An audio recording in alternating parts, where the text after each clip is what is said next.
These new transparency laws will help us better manage gas supply and track refiners' profits so Californians aren't vulnerable to the greedy whims of big oil.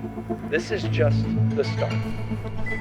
Waking up before sunrise, Serena makes the most of her 2-hour morning super commute with daily car episodes on TikTok. Good morning. Different of a drive today. I'm Julie. I'm a reporter from CBS. This is Jay. We tagged along one morning to get her take on California gas prices. Honestly, I love my job. That job happens to be 2 hours away from the house she lives in with her parents. So let's talk gas prices. There was one time I filled up at $100 and I was like, I don't know what I'm doing right now. How much do you know about the California gas debate with, why these oil refineries are leaving and what that could potentially do to the price of gas? I really don't know much about it. And she's not alone. So CBS News California spent 6 months investigating why gas really costs so much more in California to break it down for the millions of California drivers like Serena. There's this push and pull between California policies and oil companies who are like, we're still a private business. We don't need you, California. And for a long time, they've been saying that, and lawmakers like, calling their bluff. Through exclusive refinery access and interviews with regulators, lawmakers, and analysts, we're connecting the dots between California politics, environmental policies, and how much you pay at the pump. I signed a law to stop price gouging at the pump. You see, Governor Newsom and California Democratic leadership initially blamed oil companies for price gouging. Price gouging. The price gouging. They called a special session, which you paid for, Price gouged. to pass a law requiring oil companies open their books, which you also paid for. We couldn't prove there was gouging. Were you able to confirm the price gouging accusations? The way I would put it is we've identified certain dynamics that were creating those price spikes. California's Natural Resources Secretary says they found reasons for the price spikes, but not intentional price gouging. Rather than assigning motive to an oil company or a policymaker, It was lawmakers who were assigning the motive. So what were those spikes? Was it regulations? Was it price gouging? here's what I would say is, as it relates to the price spikes, I wouldn't be in a position to point a finger at this person or that person. But lawmakers did point the finger, and 2 major refineries shut down, taking hundreds of jobs and nearly 1/5 of California's refining capacity with them. And so everyone's like, oh no, Yeah, what are we going to do, right? Scrambling. Now, before we examine what that means for the future of gas prices in California, let's break down why California's gas is already so much more expensive than other states. First, you have the global price of crude, which we all pay, and the federal tax, which we all pay. Then there's distribution and refining, which is more expensive in California. But here's the part we can actually quantify. California's special gas blend tax on 10 to 15 cents per gallon. There's another 63 cents in state taxes and fees, plus 37 cents for California's climate programs, and of course, local and state sales tax.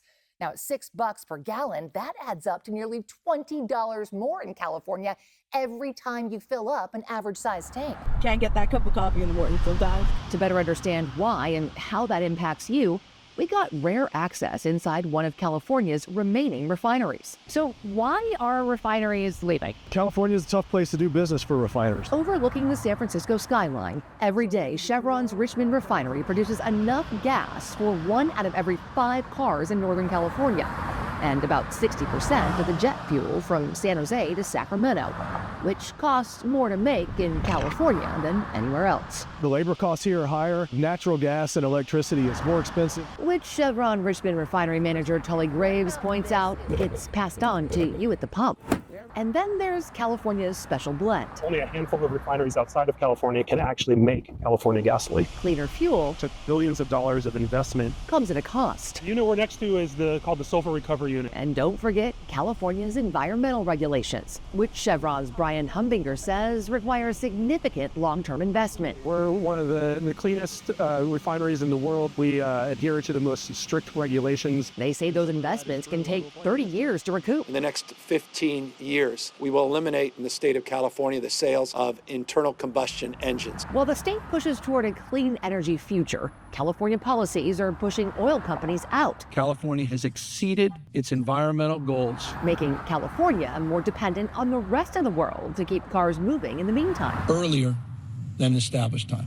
You see, California is a so-called energy island. Unlike other states, we don't have pipelines pumping in gas, so it's got to come in by tanker. And now, instead of refining all California gas in California, well, we're outsourcing to Asia to make California's special blend, where environmental standards, they aren't as strict, and they have to ship it across the ocean, which can take weeks, increasing pollution and increasing the potential for price spikes during local or global shortages.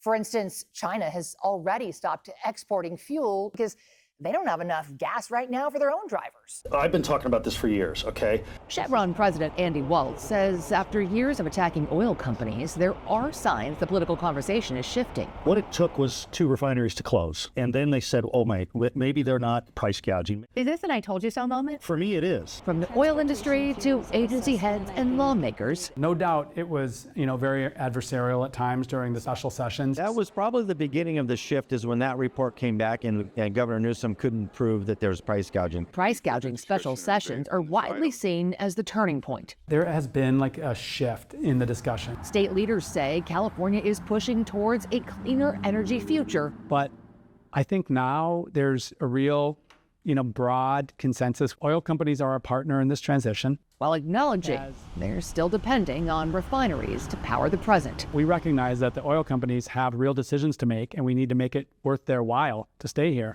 The state temporarily suspended a new price gouging law that would cap how much oil companies can make during price spikes, but refiners say it's still on the books. They warn proposed changes to California's Cap and Invest program could make it cheaper to refine gas overseas than here at home. I think if the voters figure out that the problem is policy, they're going to say, hey, I shouldn't be paying this much. And for drivers like Serena, once gas gets over like $7, I'm going to be like, okay, I need to start riding a bike maybe, and it's going to take me a lot longer. as California tries to balance climate goals, They just need to end up working together. with the reality of how people live and work. You see the traffic. The question now isn't just who's to blame for higher prices, It's not going to stop people from going to work, but whether the state can keep gas affordable while pushing refiners away. but it is like hurting pockets. For CBS News California Investigates, I'm Julie Watts.